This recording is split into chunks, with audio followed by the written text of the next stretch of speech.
पुरंदरच्या प्रस्तावित विमानतळावरून शेतकरी आक्रमक आंदोलकांना बैलगाडा धडकल्याने अनेक जण जखमी. पुरंदरमधील प्रस्तावित विमानतळासाठीच्या भूसंपादनाला स्थानिक शेतकऱ्यांकडून जोरदार विरोध केला जातो आहे.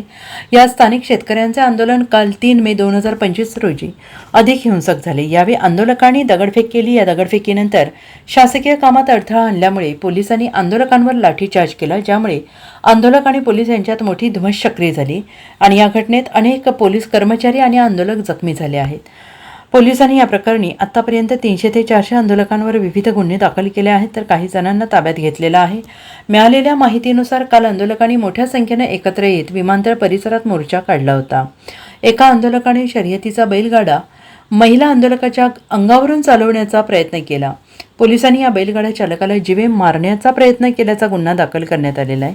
या आंदोलनादरम्यान शासकीय कामकाजात अडथळा आणणे, पोलिसांना किरकोळ जखमी करणे आणि जीवे मारण्याचा प्रयत्न करणे यासारख्या आरोपांखाली 300 ते 400 आंदोलकांवर गुन्हे दाखल करण्यात आले आहेत, अशी माहिती पोलीस उपअधीक्षक यांनी दिली आहे. यापैकी 4 आरोपींना पोलिसांनी ताब्यात घेतलेलं असून व्हिडिओच्या आधारे इतर आंदोलकांची ओळख पटवून त्यांनाही ताब्यात घेतलं जाईल, असं पोलिसांनी सांगितलं आहे. या झटापटीत 13 पोलीस अंमलदार, 3 पोलीस अधिकारी जखमी झाले आहेत.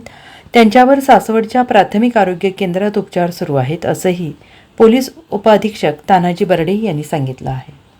Bureau report SBN Marathi.